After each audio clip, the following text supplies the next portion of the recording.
Segunda de Timoteo, capítulo 1, versículo 6.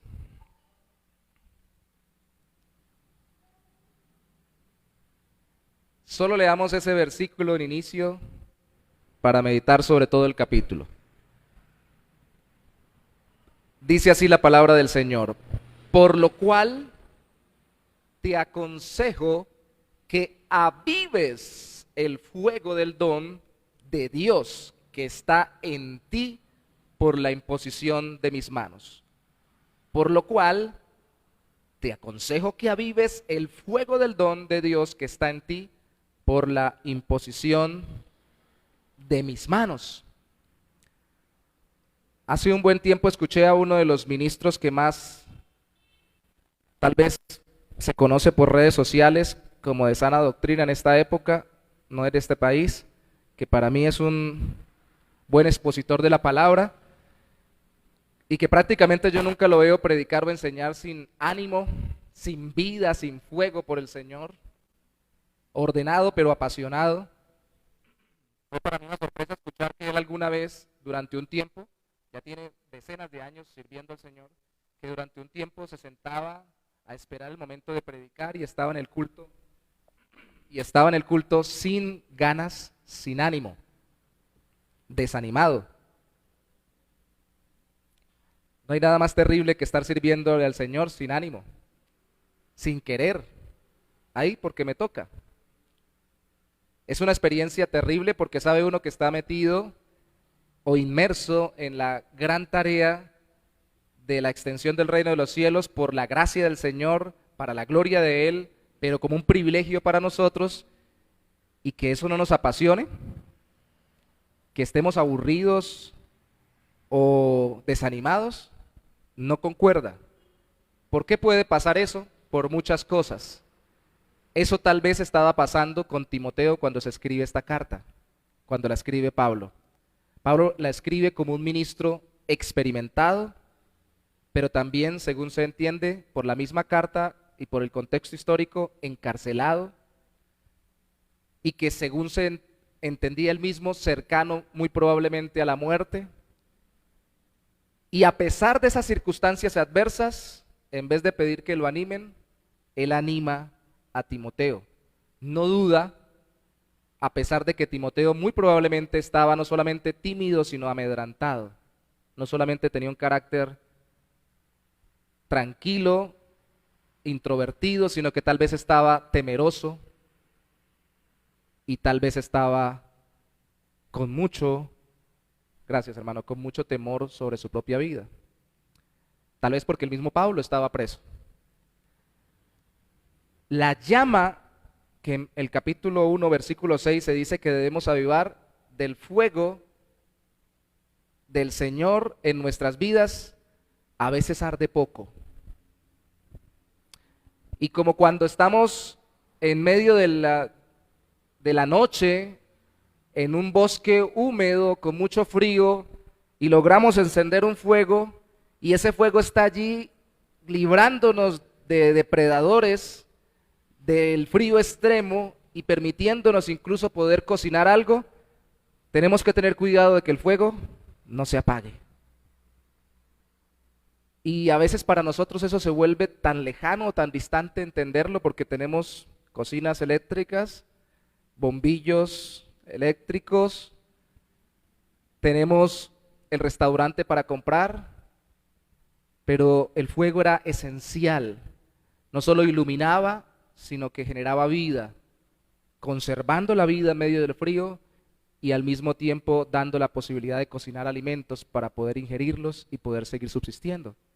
Por eso es que el fuego es una figura que se utiliza de muchas formas en la Biblia. Sí, muchas veces como juicio, porque el fuego consume, devora, y a veces simboliza, muchas veces simboliza en la Biblia el juicio de Dios, pero también como en esta ocasión simboliza la vida de Dios en nosotros.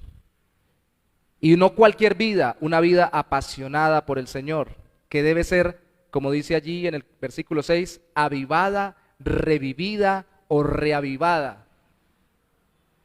Por eso es que le he titulado este sermón Reavivamiento ministerial y pastoral, porque no solamente los pastores necesitan que la llama se vuelva a incrementar en su corazón del apasionamiento y el servicio ferviente a Dios, sino cualquier creyente y especialmente aquellos que han servido en algún ministerio al Señor. Todo verdadero siervo de Dios necesita ser alentado a reavivar su entrega al Señor para retomar su labor con ánimo.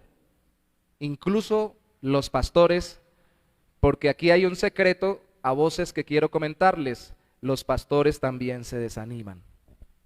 ¿Recuerdan cuando terminamos la carta de Hebreos y finalizábamos viendo que cómo no es conveniente que los pastores ejerzan su labor quejándose? Algunos han pensado de pronto de una manera un poco dramática, que tal vez porque cuando se quejan maldicen a la congregación, oran, Señor, mira ese pueblo, destrúyelo, o algo por el estilo. Pero la realidad es que si el pastor ni siquiera orara pidiendo nada en contra de la congregación desobediente, si está desanimado, ¿cómo sirve? Y su desánimo no debería ser lo que se deduce en el contexto, porque simplemente no le gusta la forma como los hermanos viven su fe en Cristo, así sea correcta y bíblica, sino porque sencillamente ve que no están sirviendo al Señor, que no están viviendo en Cristo y que no están realmente entregados al Señor. Y eso, cuando usted vive o sirve a los demás para que caminen con el Señor y sucede y los ve cada vez más lejos de Dios, desanima.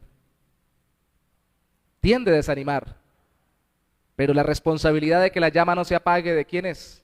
Del mismo pastor, del mismo ministro, de la misma persona creyente que se ha apasionado con el Señor y con su obra. Tiene que estar velando y saber que necesita reavivar esa llama, y para eso hay que alentarlo.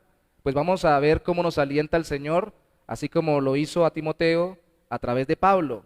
¿Qué usó Pablo para que Timoteo reavivara su ministerio? ¿Qué hizo? 3 cosas utilizó, o 3 argumentos para poder impulsar la revitalización de su entrega a Dios. El primero, la obra de Dios. El segundo, el regalo o don de Dios. Y el tercero, los hombres o siervos de Dios. La obra de Dios, el regalo de Dios, los hombres de Dios. La obra de Dios, el versículo comienza diciendo, por lo cual. ¿Y qué es por lo cual? Bueno, por lo cual te aconsejo que avives el fuego del don de Dios, es por lo que te he dicho anteriormente. Por esto, aviva el fuego. ¿Y qué dijo anteriormente? Leamos desde el versículo 1 hasta el versículo 5.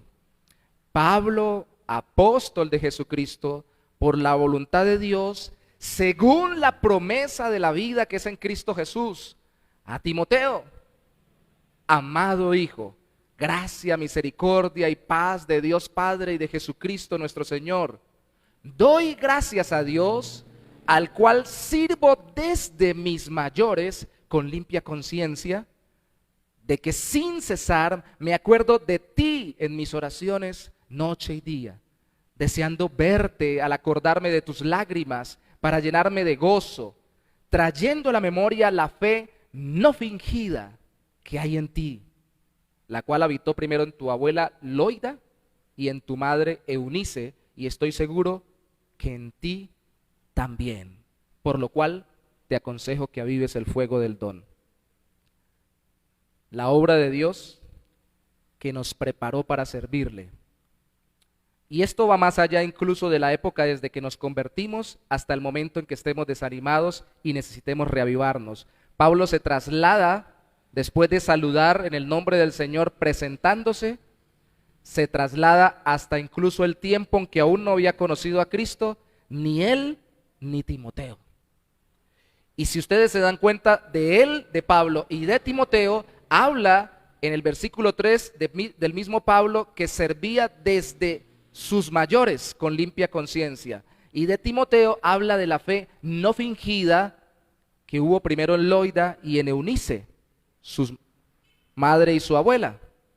Pablo desde sus mayores aprendió a acordarse de las personas en oración, porque ese es el contexto que se deduce de esa remembranza. Él no era cristiano, él era perseguidor de la iglesia de Cristo, pero no se sienta a lamentarse por ello, sino que encuentra incluso en su pasado, antes de conocer a Cristo, la obra del Señor a través de su fe veterotestamentaria, su fe judía, la obra del Señor dándole pautas para aplicarlas ahora al Señor. Y yo encuentro una conexión directa allí en el hecho de que se acordaba de Timoteo noche y día para orar por él. La oración no está puesta en el Nuevo Testamento, viene desde el Antiguo. Y él aprendió incluso antes de conocer al Señor Jesucristo, en su caminar de acuerdo al Antiguo Testamento, en la fe judía, a orar por las personas. Eso él fue enseñado a ello, pero Timoteo, desde su abuela y desde su mamá, aprendió a tener una fe sincera, una confianza en Dios con sinceridad, sin tapujos, sin hipocresías, sin máscaras, una entrega genuina para con Dios, aunque ellas también, obviamente, su abuela y su mamá, Loida y Eunice, abuela y madre de Timoteo, en ese momento no eran cristianas. También era una fe de acuerdo al Antiguo Testamento y aprendieron a creer sinceramente en el Señor. Ahora que Timoteo era creyente, Pablo apelaba a ella y pensaba, bueno, usted tuvo un buen ejemplo de cómo sinceramente confiar en el Señor y creer en Dios. Ahora caminando en Cristo. La pregunta es si como Pablo y Timoteo, usted también piensa que Dios lo preparó desde el pasado para caminar con Él en el presente. Porque cuando estamos desanimados, todo nos sabe mal, lo que estamos viviendo y lo que hemos vivido. Y no encontramos nada bueno en lo que vivimos, ¿no? Echamos a mirar atrás y decimos, pero imagínense todo lo que he pasado, y nos lamentamos, y nos quejamos, y pensamos, bueno, yo entiendo, cada uno de los que, mucha gente de la que he escuchado como creyente, entiendo que algunos digan, yo hubiera querido conocer al Señor antes, pero tenemos que entender que el Señor llegó justo a tiempo en nuestras vidas. Y no lamentarnos por lo que no vivimos antes de conocer a Cristo, sino encontrar la mano de Dios obrando en nuestras vidas, incluso antes de conocer a Cristo. Eso es la fe bíblica. Fíjense en Pablo y en Timoteo. Eso fue lo que tratamos de hacer, nos enfocamos mucho el domingo pasado en la noche en el pasado. Porque si no vemos al Señor en nuestro pasado, podemos tener amargura que nos impide gozar de la comunión con Dios y servir al Señor con alegría en el presente. ¿En qué hogar nació? ¿Quién lo crió o quién la crió? ¿Cuál fue su ambiente familiar? ¿Algo le enseñaron o no le enseñaron nada? Y si le enseñaron algo de Dios, aunque no fuera conforme a la palabra y conforme al evangelio concretamente, algo de verdad, algo de bueno tuvo que haber aprendido y que por su providencia y su misericordia Dios permitió que usted viviera, que usted experimentara y que usted aprendiera. Algunos, por ejemplo, hoy en día, como Pablo, podrían decir, yo por eso soy tan disciplinado. Yo recuerdo que quien fundó la iglesia en la que nosotros comenzamos tenía la costumbre de cantar los salmos. Y antes de conocer al Señor realmente, él caminó en una comunidad católica, estuvo como monje y allí le enseñaron a cantar todos los salmos. Entonces se sabía todos los salmos de memoria. Qué recurso, ¿no? Porque todos los había cantados. Y él no se ponía, lastimosamente estuvo en un monasterio encerrado con una falsa doctrina, no, él daba gracias a Dios porque pudo aprender eso para poderlo aplicar ahora a la fe en Cristo. Hermanos, no se trata de desechar todo lo que hemos vivido, se trata de ver la mano de Dios en toda nuestra existencia, incluso antes de nacer.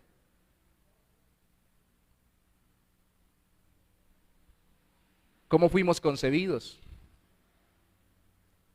¿Qué sintieron nuestros padres cuando fuimos concebidos?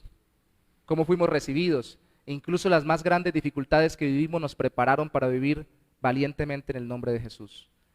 Pero tenemos que echar a ver lo que Dios ha obrado. Ha sido obra del Señor levantarlo hasta el día de hoy. El protagonista de su vida se llama Dios. Él es el que lo trajo a este mundo, lo puso en ese vientre, lo sacó de él, le ha dado un crecimiento y lo tiene hoy aquí, después de haber conocido a Cristo, si ya se ha entregado a Él con todo su corazón. Él es el dueño de su vida. Tiene que ver la mano de Dios obrando en su propia vida. Cuando yo estaba pequeño, recién nacido, casi muero, algo que me refería siempre mi abuela, era que cuando yo estaba muy bebecito, casi muero, enfermo, Y me pasaron por varias clínicas y la que me llevó era ella, la mamá de mi mamá. Y al final terminó llevándome a una clínica y haciéndole una promesa a una determinada virgen para que yo viviera. Y viví. Yo entiendo que el Señor en su providencia respondió una oración incorrecta, pero una necesidad presente. Y crecí. No muy bien, pero crecí. Gracias al Señor. Y luego de crecido, cuando empecé a conocer en grupos de oración católicos, que eran como pentecostales católicos o renovación carismática católica, empecé a conocer al Señor, entonces yo conecté eso con el presente que vivía y quise pagar esa promesa y por allá fui al pueblo de norte de Santander donde están los chorros de esa virgen y pasé por todos esos. Claro, mi abuelita había prometido que me iba a bañar desnudo en esos chorros, yo no cumplí eso, ¿no? Esa parte la omitimos, yo pasé por ahí con mi ropita y traté de rezar lo que se rezaba en ese momento. Hoy entiendo,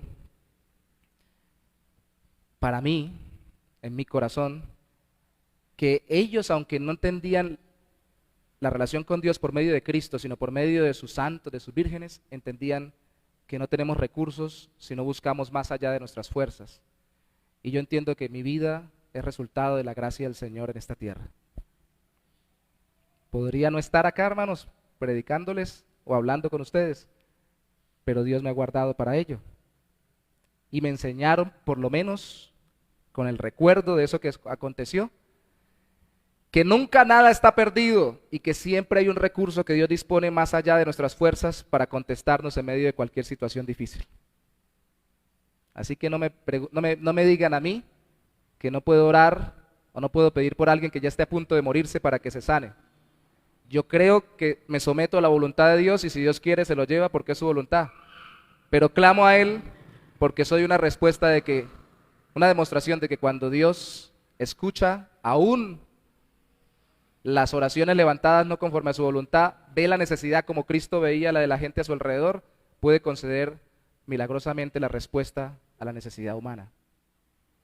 Eso no podría desanimarme, debería animarme, ¿cierto? Debería reavivarme la obra de Dios en mi vida. Hay que ver lo vivido como obra del Señor que nos motiva. Lo segundo sería el regalo de Dios, porque el versículo 6 habla del fuego, del don de Dios que está en ti. El regalo, el don.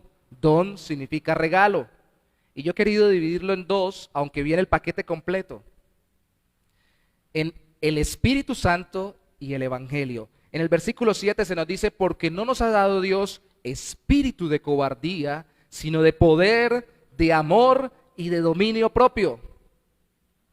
Y ahí en la Reina Valera, dando una interpretación del texto, pone espíritu con E minúscula, porque se trata de espíritu humano o de carácter humano, cobarde o poderoso, amoroso y con dominio propio.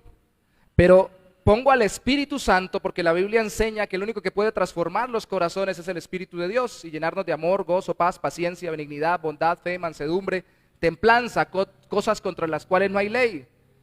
Es el único que puede cambiar una persona temerosa y tímida en alguien valiente y esforzado para la gloria de Dios.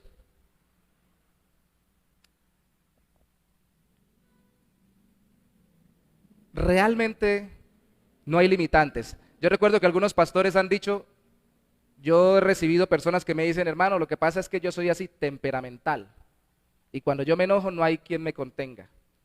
No, pues si usted es cristiana sí hay quien la contenga, se llama Espíritu Santo de Dios. Ese le da dominio propio. Ah, no, es que como Timoteo yo soy muy tímido. Yo casi que no soy capaz de decir las cosas. Pues bueno, el Espíritu de Dios da poder para decir lo que tengo que decir, hacer lo que tengo que hacer, esforzarme en lo que tengo que esforzarme. Lo que pasa es que yo soy insensible. Yo casi, no sé, la gente de lejos. Y yo veo a alguien sufriendo y a mí como que no se me da nada. Pase. Pues tenemos el amor de Dios en nuestros corazones que fue derramado por el Espíritu Santo de Dios, dice la Biblia. El primero de los frutos es amor. Y un amor para con Dios y para con la gente. Aquí no hay excusa de caracteres. Porque Timoteo pudo haberle dicho a Pablo, como se deduce de la carta, Pablo, tú sabes el carácter que yo tengo. Mi querido mentor, Pablo, ¿tú entiendes que yo soy tímido, introvertido, flemático, melancólico? ¿Tú conoces lo que eso implica? ¿Has estudiado psicología? Bueno, en ese tiempo no existía. Me estoy saliendo del contexto histórico. ¿Te has dado cuenta de cómo soy? ¿Has visto yo cómo hablo? Incluso hasta cómo me muevo y cómo me desenvuelvo. Pablo le dice, contesta, pero es que Dios no nos dio espíritu de cobardía, por más cobarde que usted sea. El Espíritu Santo puede transformar nuestra tendencia espiritual que nos evita servir al Señor y hacernos los más valientes y arrojados. ¿Es cambiada la persona o es cambiado su espíritu o su carácter por el carácter poderoso, amoroso y prudente del Espíritu Santo de Dios? Algunos hermanos que dicen, es que a mí, cuando yo pienso lo digo, yo soy así sincero. Alguien diría imprudente, porque a veces no hay que decir todo lo que uno tiene en la boca, en la mente, por la boca. La prudencia la da también el Espíritu de Dios. ¿Qué tipo de carácter tiene usted, mi amado hermano y hermana? Porque algunos han dicho, lo que pasa, pastor, es que yo no me aguanto. Yo quiero compartir del Evangelio y a mí me enoja tanto que las personas estén fuera de la voluntad de Dios, que estén caminando lejos del Señor y que se rehúsen a servirle. A mí me provoca decirles y me enojo y empiezo esa... Cálmese, el Señor le da el amor y la paciencia para poder hablarles en el nombre de Él, con el carácter de Él. ¿Quién es el único que puede transformar el carácter? El Espíritu Santo de Dios por la fe en Jesucristo. Y de hecho esa transformación es contención. Hace muchos años yo podría decir que mi carácter es más flemático, melancólico. Ahora soy flemático, melancólico, sanguíneo, colérico. Soy una cosa así rara. Porque son las 4 cosas que se decían como base de los caracteres en la forma antigua de clasificarlos. Hace unos tiempos hicimos un examen con el PyLine, nos enviaron un link y ya hay 17 tipos de caracteres con 4 aristas por un lado, 4 por otro, hay como mejor dicho una cantidad de cosas, entonces termina uno siendo por a un lado del cuadro.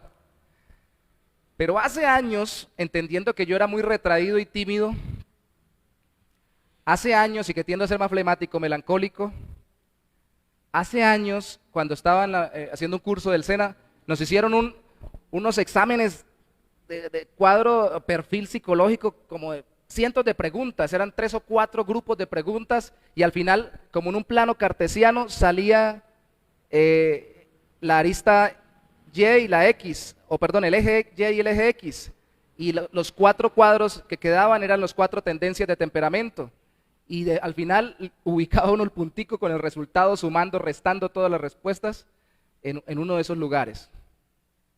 Entonces yo le pedí al Señor, me di cuenta que, aunque yo tenga una tendencia a estar en un encuadramiento temperamental, no tengo que irme al extremo. Puedo cada día estar más hacia el centro. Yo sé que el único que tiene ese carácter perfecto es Cristo. Tiene todo lo ideal del flemático, del melancólico, del sanguíneo, del colérico, del analítico, del prudente, del alegre y del emprendedor, que serían características buenas de cada tipo de carácter. Lo tienes el Señor. Pero Dios cada día me lleva más a ser como Cristo en la medida que yo reconozco mi forma de ser y me someto al Espíritu de Dios. Es un regalo, es un don que nos dio Dios, el no quedarnos atados a nuestra tendencia de ser o forma de ser o de temperamento. No tengo por qué ser siempre igual. No tengo por qué estar sometido y hasta... Miren, hermanos, yo era tan complicado, yo que día me acordaba, no me acuerdo por qué, a alguien vi adulto hacer una pataleta como la que yo hacía de niño. No recuerdo, menos mal que no me viene a la mente quién fue, pero sí me acuerdo que lo vi. Yo de niño estaba pequeñito, ya tenía como 7, 8 añitos y papá se iba a ir y me decía, ¿lo llevo? No quiero ir.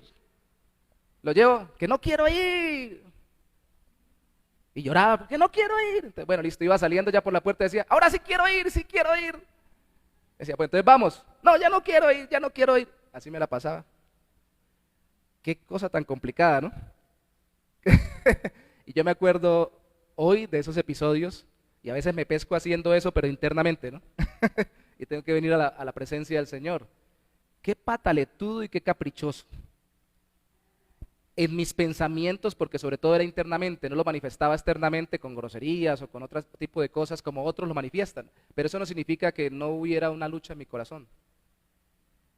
Y cuando conocí al Señor empezó a haber una capacidad que no era mía para poder evitar dejarme llevar por ello. De nuevo, no soy yo. Las personas que más santificadas y con un carácter más maduro conozco son personas que más reconocen sus tendencias a ser totalmente desatinados en su forma de ser y en su carácter. ¿Por qué? Porque se someten a la obra del Espíritu de Dios. Entienden que no me puedo dejar llevar porque yo soy así. Pregunto de nuevo, ¿cómo es usted, hermano? ¿Cómo es usted, hermana? ¿Qué tipo de carácter tiene? Tiene el poder, el amor y la prudencia del Espíritu de Dios para transformarla o transformarlo. El otro regalo, versículo 8 al 11, leámoslo de corrido y lo contemplamos, es el Evangelio. Por tanto, no te avergüences, Timoteo, de dar testimonio de nuestro Señor ni de mí, preso suyo, sino participa de las aflicciones por el Evangelio según el poder de Dios, quien nos salvó y llamó con llamamiento santo, no conforme a nuestras obras, sino según el propósito suyo y la gracia que nos fue dada en Cristo Jesús antes de los tiempos de los siglos. Ahí se fue más atrás todavía. Pero que ahora ha sido manifestada por la aparición de nuestro Salvador Jesucristo, el cual quitó la muerte y sacó a luz la vida y la inmortalidad por el Evangelio, del cual yo, dice Pablo, fui constituido predicador, apóstol y maestro de los gentiles. Y maestro de los gentiles. ¿Se dan cuenta que la palabra vergüenza aparece en el versículo 8 y en el versículo 12? No te avergüences de dar testimonio de nuestro Señor ni de mí, preso suyo. Y en el versículo 12, dice, pero no me avergüenzo porque yo sé a quién he creído y estoy seguro que es poderoso para guardar mi depósito para aquel día. Algunos hablan del depósito como el mismo Espíritu de Dios, otros como el mensaje del Evangelio. Podemos verlo en conjunto. Es lo que Dios ha puesto como un regalo en nuestras vidas, la obra interna del Espíritu de Dios en nuestro corazón y la seguridad externa de lo que Cristo hizo, porque no lo hicimos nosotros, no fue por nuestras obras, fue por su obra, y eso es lo que llamamos el Evangelio. Oh sorpresa, los evangélicos no se reavivan sino con el Evangelio. Oh sorpresa, que el Evangelio no es solamente para nacer de nuevo o para que Dios me atraiga a Él y me dé la vida eterna, sino también para que me dé ánimo, aliento, me avive en medio de cualquier circunstancia que esté viviendo. El mismo Evangelio, el mismo que salva, es el que anima y fortalece en medio de cualquier circunstancia. No es otro mensaje, es el mismo mensaje predicado por mí mismo, a mí mismo, como la responsabilidad prioritaria para mi propia alma, para que yo no me quede sumergido. Algunos somos más depresivos, algunos cuando estamos tal vez como Timoteo en dificultad o en adversidad, buscamos la cama y queremos dormir y no despertar. Otros buscan la cama y no se pueden dormir. Tienen que estar despiertos. Cada uno maneja diferente, unos ansiosos, otros deprimidos, sus dificultades y adversidades.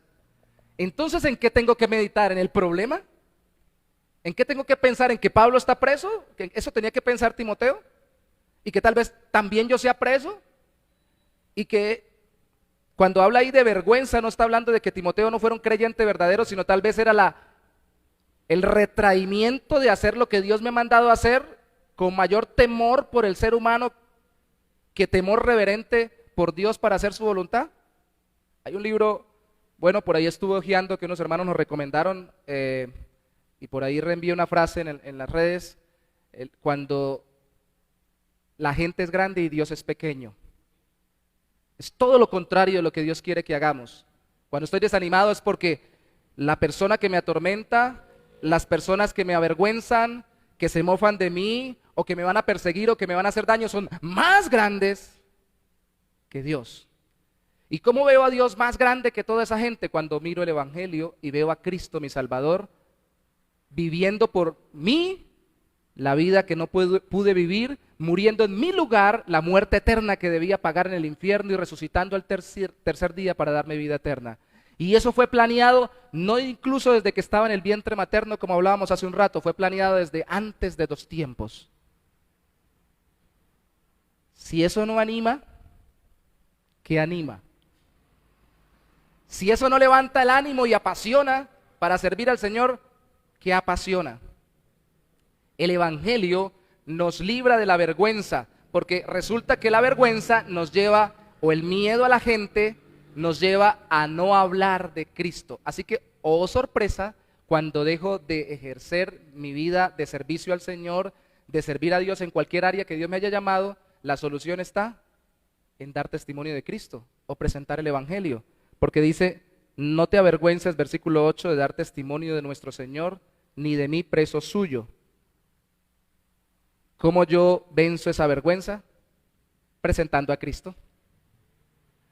Por eso es que hay muchos creyentes en desánimo, me atrevo a asegurarlo, por la palabra de Dios y por la experiencia mía y la de otros.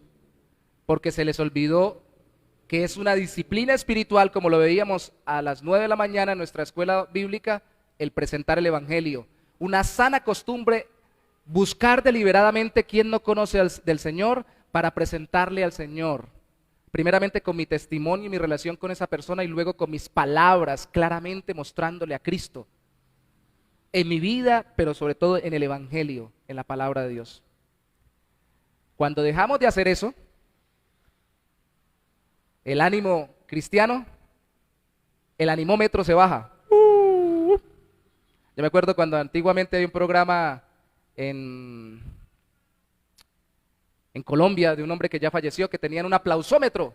¿Quién ganó el concurso? De acuerdo a los aplausos. Por este, ¿quién aplaude? Y el aplausómetro, subía. Y por este, el aplausómetro, marcaba. ¿Por quién marcaba más el aplausómetro? Dijo alguna vez, creo que fue Nelson Ney, que ya falleció, que los aplausos le eran un hombre que dependió de las drogas y que casi muere por drogas y que se terminó entregando al Señor Jesucristo, gloria a Dios por eso, y predicando el Evangelio. Dijo que le era más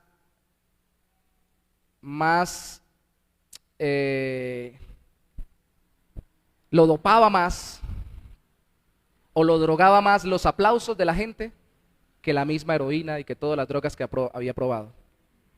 ¡Wow! Decía él, eso es que una cantidad de gente esté aplaudiéndolo, uno le sube el ego y lo llena a usted como ninguna droga lo hace. Alcanzó a dar testimonio él. Pero esa es una forma de animar vacía, vana, porque es temporal y basada en el criterio humano.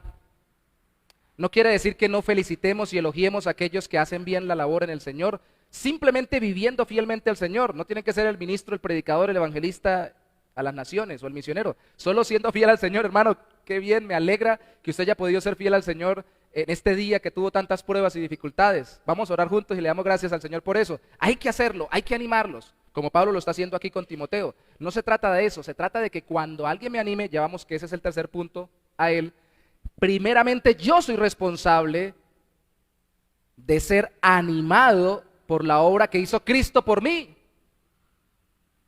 No murió un político, no murió un líder religioso, no murió una persona muy ética y moral. Fue el Hijo de Dios que se hizo hombre para entregarse por mí. Y no me amó a medias, de tal manera me amó Dios que dio a su Hijo por mí. Así que no hay manera de que contemplando el Evangelio el corazón cristiano no se enardezca y diga, ¿qué hay que hacer por Cristo? ¿A dónde hay que hablar? ¿Y a quién hay que predicarle? Y si me estoy sintiendo desanimado y tengo miedo y me da vergüenza con la gente, pues bueno, no voy a ser el predicador más exhaustivo que a todo mundo le hable, pero en esta semana a alguien voy a comentarle del Señor y tal vez le diga, hola, el Señor existe. En estos días hablamos, si quiere, sobre eso. O alguien que me diga, tengo problemas, le diga, ¿puedo orar por usted? Lo voy a tener en lista de oración. Y luego le comento por qué oro al Señor por su vida y quién es Dios para mí. Y busca intencionalmente hacerlo. Allí ya está venciendo su temor. Esto es una terapia de choque, hermanos. No se vence el temor a nadar sino nadando. Y se lo digo por experiencia porque yo no sé nadar. Nado como una piedra. ¿Por qué no sé nadar? Porque no me tiro al agua. Y me tiro solamente en el río donde la corriente me saque. Esta vez no pude ir con los muchachos. ¿Cómo se aprende a evangelizar evangelizando? ¿Cómo se aprende a confiar en el Señor? Hablando del Señor en el que yo confío. Por eso es que Pablo dice, cuando dice que él no se avergüenza en el versículo 12, no me avergüenzo porque yo sé a quién he creído. Y estoy seguro que es poderoso para guardar mi depósito para aquel día. Yo hablo de él con confianza porque yo sé quién es mi Señor. Lo sé internamente por el testimonio de su Espíritu en mí, que ha cambiado y transformado mi vida, mi carácter, mi tendencia pecaminosa. Aunque no sea perfecto, me ha transformado y me va perfeccionando. Y lo sé porque externamente sucedió algo fuera de mí. Y es que Cristo vino y un día nació, vivió y otro día murió por mí y luego resucitó al tercer día para darme vida eterna. Es algo seguro, tangible, verdadero, verificable. Eso es lo que me da ánimo, Timoteo. No te quedes tímido, Timoteo. ¿Por qué tan Timoteo? ¿Por qué tan tímido y retraído? Hermanos, es por eso que aquí no hay excusa. Alguien me puede decir, pero pastor, ¿usted por qué pone a tal hermano a servir en tal área? Si tiene este carácter, sí, porque el Espíritu Santo lo puede moldear. Y si Dios lo está usando, moldea ese carácter para que sirva en esa área. No ponemos a la gente, o no queremos que nadie sirva apresuradamente, pero tampoco ponemos limitantes a la obra del Señor. No ponemos limitantes a la obra del Señor. Porque el Señor transforma internamente nuestro corazón y nos da seguridad en la obra fuera de nosotros que hizo Cristo para salvarnos. Como los discípulos que dejaron de temer luego de Pentecostés y con poder pudieron predicar, solo somos alentados a servir al Señor más fielmente cuando vemos el regalo, porque es un regalo de su gracia, capacitándonos internamente y dándonos seguridad en la obra completa de Cristo. Así es que se anima un creyente. Un creyente no se anima diciéndole cosas que he oído, ¿no? Hermano, mañana ya no vas a tener más problemas. ¡Gloria a Dios! Un creyente no se anima diciéndole, tú no tienes dinero, pero los ricos no están completos. Faltas tú serás el próximo rico. ¡Ah, gloria a Dios! Eso anima al incauto, al que no entiende quién es su Señor, al que tiene su confianza en las circunstancias, al que le gusta que le pongan pañitos de agua tibia y que le digan lo que él quisiera escuchar. El verdadero creyente se anima escuchando el Evangelio. Cristo murió por usted. Y está a su lado en cada batalla que usted lucha. Porque mientras los tenga acá, a cada uno de sus hijos, a usted y a mí, está comprometido a darles la vida y la capacidad a través de esa vida para que dé testimonio de Él. Así que ¿a qué le tiene miedo? ¿Por qué tanta vergüenza y tanta pena? ¿Qué me puede decir el hombre o qué me puede hacer el hombre? En la obra de Dios nos preparó para servirle, el regalo de Dios, cuando nos llamó para servirle, es un regalo presente, continuo. Y al final los hombres de Dios que nos impulsan a servirle, eso es otra cosa a través de la cual Dios anima. Mire conmigo por favor el versículo 6 de nuevo, dice al final, por la imposición de mis manos. Esto habla de la ordenación al ministerio. Así como en el caso del evangelismo, luego Pablo reitera esto en el capítulo 4, versículo 5, diciéndole de nuevo a Timoteo en esta carta que haga obra de evangelista, a pesar de que él era pastor, porque se anima a unos con el evangelio. Así también ya se había citado en la primera carta a Timoteo, en el capítulo 4, versículo 14, la experiencia de la ordenación de Timoteo al ministerio donde Pablo estuvo. Primera Timoteo 4, 14. Dice, no descuides el don que hay en ti, que te fue dado mediante profecía con la imposición de las manos del presbiterio, es decir, de los ancianos de la iglesia. Aquí no está hablando de imposición de manos para pedir sanidad, como se ve en los evangelios, o para orar por un milagro, se está imponiendo las manos para delegación de autoridad para enviarlo al ministerio. Y ahí estuvieron un conjunto de ancianos, pero allí también estuvo Pablo como uno más de los ancianos o líderes de la iglesia en la que Timoteo fue ordenado. Y, gracias Michael. Y al imponerle las manos, dice que él también se las impuso. Ese don vino sobre él. Porque Dios no nos llama a hacer algo sin regalarnos la capacidad para hacerlo. Pero quiero resaltar el hecho de que Timoteo no se ordenó solo, así como tampoco podemos desarrollar el ministerio solos. Necesitamos acompañarnos de personas que estén a nuestro lado para, hoy en día se utiliza esa palabra, mentorearnos, apoyarnos, corregirnos, aconsejarnos, como lo estaba haciendo aquí Pablo con Timoteo, redarguirnos, animarnos. Si no, no se puede, porque la obra de Dios en el pasado me anima, el regalo de Dios, de su Espíritu y del Evangelio me anima en el presente, pero no lo puedo hacer solo, tengo que tener hombres o personas que sean siervas de Dios maduras, que me impulsen a servir al Señor. Alguien que me diga, vamos para adelante, levántese, se cayó, pero se puede hacer de nuevo. El Señor es el que nos acompaña, el que nos capacita. Primero, alguien que me dé ejemplo. Segundo, alguien que me anime a permanecer. Y tercero, alguien que destaque la diferencia entre ser un desertor de la obra de Dios y ser un siervo de Dios. Que dé ejemplo de qué. Mire el versículo 12 conmigo, 1:12. Segunda de Timoteo 1:12. Dice, por lo cual asimismo padezco esto. O sea, Pablo no está negando su sufrimiento por estar en la cárcel.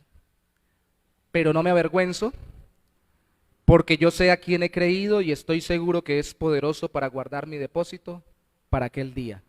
En ese corto versículo, Pablo le está dando ejemplo a Timoteo de sufrimiento en el Señor. No teme sufrir por causa de Cristo, reconoce el sufrimiento, no lo niega. Estamos en la era de la sensibilidad y tenemos que reconocer que no queremos sufrir por nada. Y lo lamentable para los creyentes en Cristo es que ni siquiera por Cristo queramos sufrir. No tenemos complejos de masoquistas, no queremos sufrir por sufrir, pero no podemos negar el hecho de que en algún momento, de alguna forma, sufriremos por causa de Cristo. Así que prepárese para el sufrimiento y no salga corriendo cuando Él llegue, pensando, esto no es de Dios, esto como que no me da paz, esto como que es del diablo, porque Dios no lo manda a uno a sufrir y sale corriendo y abandona el ministerio, el llamado, la vida cristiana, la fidelidad al Señor. Pablo da ejemplo de sufrimiento, Pablo da ejemplo de valor, no me avergüenzo. No me avergüenzo, eso no quiere decir que no me intimide la gente, quiere decir que no me dejo intimidar. O sea, el valor no se da cuando uno le falta el miedo, el valor se da cuando uno vence el miedo con el poder del Señor. De valor, de convicción, yo sé en quién he creído. Pablo le muestra que tiene que profundizar quién es el Señor Jesucristo para él en su vida. La convicción profunda de quién es Cristo y de lo que hizo Cristo y cómo se relaciona Cristo conmigo es lo que me puede llevar a no desfallecer y a estar animado todo el tiempo. Y Pablo da ejemplo de esperanza. Y estoy seguro que es poderoso para guardar mi depósito para aquel día. Es lamentable encontrar creyentes, que a veces los hay, que digan, yo no sé al final si habrá una salvación o no la habrá. Yo no sé al final si voy al cielo o al infierno, y no sé al final si el Señor esté conmigo todo el tiempo o algún día me abandonará. Yo no pienso eso, y si a ese pensamiento viene a mi mente, como cualquier ser humano, lo combato con la seguridad del hecho de que no es mi poder el que guarda lo que Dios me ha dado, sino que Dios es poderoso para guardarme hasta ese día. Mirando a Cristo, no mirándome a mí. Esperanza. Necesitamos gente que a nuestro lado nos dé ejemplo de convicción, de valor, de sufrimiento en el Señor. Recuerde esto, porque cuando vea sufrir un verdadero y maduro creyente, no vaya a decir, ay, está sufriendo porque está en pecado. Puede ser que esté siendo pasado por una prueba para mostrarnos cómo sufrir en el Señor. Y de esperanza. Cómo no bota la toalla y dice, ya no existe más, ya no hay salida. De esperanza. Nos dan ejemplo las personas que caminan con el Señor a nuestro lado, pero también nos animan a permanecer por la fe. Ya esto es un ánimo directo, versículo 13 y 14, o más concreto. Retén, Timoteo, Es una orden en el Señor. Guarda la forma de las sanas palabras que de mí oíste. No solo el fondo, la forma, que es muy importante. En la fe y amor que es en Cristo Jesús. Guarda el buen depósito por el Espíritu Santo que mora en vosotros, en nosotros, perdón. Eso quiere decir, guarda el mensaje y la forma como transmites el mensaje sea coherente con el mensaje. La fe en Jesucristo y el amor en Cristo llene tu carácter y tu vida cuando transmites y vives el mensaje. Y guarda ese depósito del Espíritu Santo, atesora el hecho de que Él mora en nosotros. Uno puede estar habitado por el Espíritu Santo y no ser lleno del Espíritu Santo. Y en la Biblia, en el Nuevo Testamento, como han dicho muy buenos exégetas, se puede entender dos formas de llenura del Espíritu Santo, una temporal y específica para un momento determinado y una labor concreta, y la que nos conviene más para el moldeamiento de nuestro carácter y para no vivir angustiados y desanimados, que es la llenura continua del Espíritu Santo. ¿Cómo se llena uno continuamente del Espíritu Santo? ¿Qué dice Efesios? ¿Qué dice Gálatas? No os embriaguéis con vino en el cual hay disolución, más bien sed llenos del Espíritu Santo. ¿Con qué? Señor.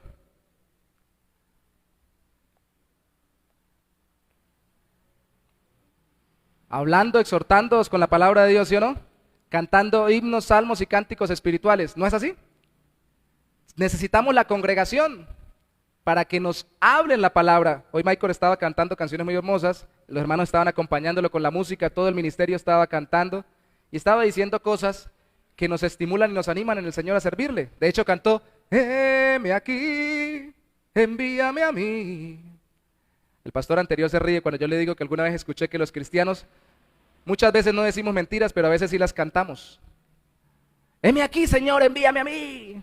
Bueno, ahí está un vecino para que le hable. Envía a otro, envía a otro.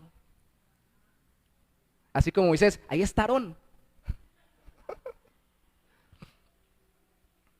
Cuando cantamos la palabra, cuando exponemos la palabra en congregación, no solamente en el culto formal, sino en reuniones más informales, en las casas, entre hermanos, simplemente una consejería entre hermanos en Cristo, y utilizamos la palabra y juntos oramos al Señor con la palabra y cantamos la palabra, pues entonces nos estamos animando a permanecer en la fe para retener esa convicción o ese depósito, la convicción de que el depósito no se irá y que el Espíritu Santo de Dios sigue morando en nosotros y que nosotros podemos ser estimulados y animados a seguir sirviendo en su poder y en su gracia. Así somos llenos del Espíritu Santo, llenos del Espíritu Santo. Yo no lo voy a decir en esta iglesia nunca, y espero que no lo haga ningún hermano nunca, y si lo hace, si yo estoy pendiente, bueno, están las cámaras también para verlo si lo hace, si yo no estoy acá, que digan, pase para acá para orar para que sea lleno del Espíritu Santo. No, usted se puede cansar de ponerle la mano a la gente en la frente, lo puede dejar calvo de tanto pasar la mente por la cabeza, la mano por la cabeza, y no se llena. Este tiene un barril sin fondo, nada que se llena, porque no se trata de un trato místico, una operación puntual. Se trata de la continua disposición de mi corazón de exponerme a la palabra de Dios para ser lleno del Espíritu Santo. El mismo Espíritu que inspiró la palabra de Dios, usa la palabra de Dios para llenarme de Él y de las convicciones, emociones y decisiones que solo Él puede darme a mi vida. Por eso es peligroso un cristiano que no ora y que no lee la Biblia, y es muy peligroso un cristiano que no se congrega y escucha a los demás exhortarlos a caminar en el Señor. Anda con la aguja así. Esta es la aguja de la gasolina. No está en la F de full, sino en la E de échele. No me acuerdo, ¿qué es en inglés? Ahí. No me acuerdo. Pongámosle échele. Échele más ganas para que se llene del Espíritu de Dios, porque está quedándose vacío. Nos animan los hombres y las mujeres de Dios a nuestro lado, nos dan ejemplo y hacen como Pablo al final. Destacan la diferencia entre ser un siervo de Dios y un desertor. Mire lo que dicen los versículos 15 al 18. Ya sabes esto, Timoteo, que me abandonaron todos los que están en Asia, de los cuales son Figelo y Hermógenes. Pablo no tenía pelos en la lengua, él podía decir los nombres propios de quienes estaban en algo. Esta gente desertó. Verso 16 al 18. Tenga el Señor misericordia de la casa de Onesíforo, porque muchas veces me confortó y no se avergonzó de mis cadenas, sino que cuando estuvo en Roma, es decir, no estuvo avergonzado porque estuve preso, como tú estás siendo tentado a hacerlo, Timoteo, está ahí entre implícito, ¿no? Sino que cuando estuvo en Roma, me buscó solícitamente y me halló. Mire qué valiente. Pablo preso no pensó me van a poner preso, sino que buscó a Pablo. Concédale, versículo 18, el Señor a ese Onesíforo que halle misericordia cerca del Señor en aquel día. Pablo iba a vivir orando por él hasta que se fuera con el Señor. Y cuanto nos ayudó en Éfeso, tú lo sabes mejor. Entonces no es eso de que porque te quiero te veo a la distancia. Y porque yo quiero que el Señor avive el ministerio que me entregó, entonces yo aquí me voy a meter a orar y voy a irme a ayuno y me voy a quedar acá solo y nunca voy a salir para ningún lado ni me voy a congregar hasta que el Señor me conteste. No, empieza a salir y a entrar en contacto con los demás y a servirles. Porque la diferencia grande entre un siervo de Dios y un desertor del servicio a Dios es que le sirve a la gente en el nombre del Señor. A pesar de que arriesgue su comodidad, su estabilidad, su seguridad, aún su salud, dice, allá voy yo. Ahí quiero estar, porque el Señor me mandó a hacerlo. No estoy diciendo que seamos imprudentes, pero la valentía no se corrobora, ni se fomenta, ni crece en nuestro corazón, sino cuando hay situaciones de riesgo en las cuales nosotros confiamos en el Señor y le servimos a los demás por causa de su nombre. ¿Qué está arriesgando usted solo por congregarse? Algunos arriesgan el sueño de la mañana. Otros arriesgan más, arriesgan a veces viniendo a culto que yo lo he visto acá y en otros lugares que su pareja se enoje. Y no hay que ser imprudentes, pero tal vez tiene una pareja inconversa que va a pensar mal de ellos o va a suponer algo que no es por el hecho de venir a la iglesia. Otros arriesgan el hecho de que sus familiares más extendidos se avergüencen de ellos y no los quieran recibir más en sus casas. Otros se arriesgan del hecho, como lo dije el sermón pasado, de que en el sector, en el camino, existe desde las infecciones respiratorias hasta las personas que atracan, roban y matan. Y algunos dicen, yo no voy a culto por eso, porque hay muchos riesgos de aquí hasta allá. Pero otros arriesgan más porque directamente están siendo amenazados en su fe para no creer en Cristo, para no confiar en el Señor. Solo vivir es un riesgo. Solo vivir es un riesgo.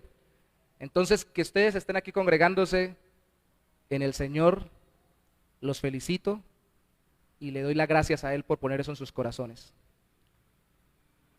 Pero debe destacar el hecho de que los desertores, como desertaron de Pablo cuando sufría, por lo general muestran que piensan más en sí mismos o aman más lo que dice la gente que al Señor y su voluntad. Ánimo, mis hermanos, busque personas que le den ejemplo, que le animen y que destaquen la diferencia y se la recuerden. Como a Timoteo, Dios nos dará en el futuro, ya no solamente en el presente, personas que nos den ejemplo, ánimo y nos enseñen, búsquelas. En conclusión, podemos decir que nuestro ánimo para servir al Señor, sirviendo a su pueblo en su nombre, no se levantará sin nuestra propia entrega o compromiso. Somos cada uno de nosotros los que, basados en la obra de Dios, en el regalo de Dios y en los hombres y mujeres de Dios que pone a nuestro lado, debemos avivar la llama con todas esas motivaciones, la llama del servicio, sin escondernos en nuestro temperamento o excusarnos en las dificultades o adversidades. Si así hacemos, Dios está de por medio y, como dijo Spurgeon alguna vez, su alma por la mía, si el Señor no cumple el hecho de que le levanta el ánimo.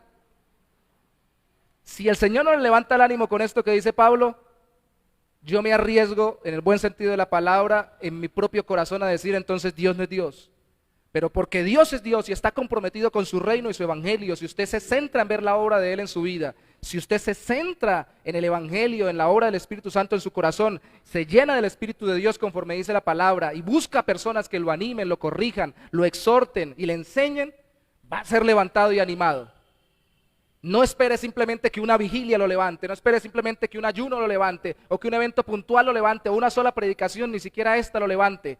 metas en esto de contemplar la obra de Dios, el regalo de Dios y acompañarse con personas de Dios durante mucho tiempo y va a ver cómo su ánimo sube. Así usted tenga un temperamento muy tímido o atemorizado. Póngase sobre sus pies, por favor, y vamos a orar.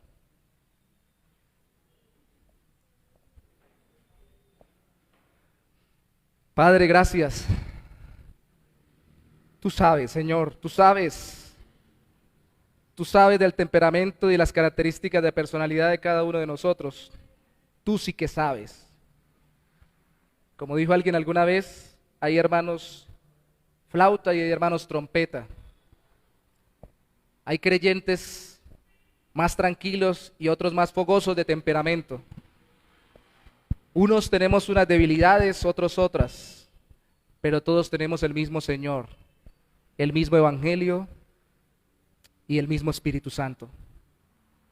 Así que, Señor, tenemos la misma tarea y la misma responsabilidad de no dejar apagar la llama.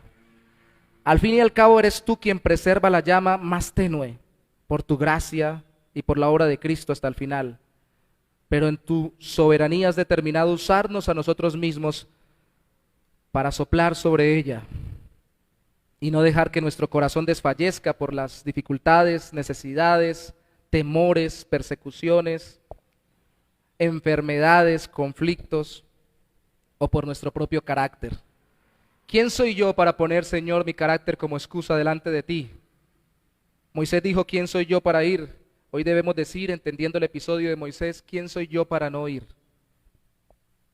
¿Quién soy yo para decirme que no a aquel que entregó a su hijo por mí? ¿Quién soy yo para decir que no tengo valor para hacer lo que tú me mandas cuando me has dado tu espíritu y tu palabra? ¿Quién soy yo para decir que no puedo ser transformado y cada día más a la imagen tuya cuando has puesto hombres y mujeres a mi alrededor que me acompañan, me dan ejemplo, me animan, me enseñan? ¿Quién soy yo, Señor, para decir que mi vida ya no es útil en tu presencia y caer en desánimo si tú has obrado en mí desde antes de que incluso conociera a Cristo? Y desde antes incluso que fuera engendrado, Cristo vino para salvarme, vivir por mí, morir por mí, resucitar para darme vida eterna. ¿Quién soy yo, Señor? Ayúdanos, Señor, a ser fieles, a encontrar ánimo y aliento en ti. No importa quién nos quiera avergonzar, Señor, no importa quién nos quiera amedrentar, qué situación de salud, qué situación económica, qué relación conflictiva. Aún la persona más cercana a nosotros no es dueño de nuestra vida, fuimos comprados por sangre, Cristo es nuestro Salvador, y si mi Señor me envía, yo iré. Ayúdanos a recordarlo, Señor. En las relaciones sencillas no tenemos que ir hasta el Congo a evangelizar o a predicar, solo presentarle a aquel que está a mi lado tu evangelio, aquel familiar, aquel amigo, aquel vecino que te necesita tanto y más que yo, porque es igual o más pecador de lo que yo he sido y está más lejos de ti por cuanto ni siquiera está pendiente de una vida eterna o de una muerte eterna en condenación.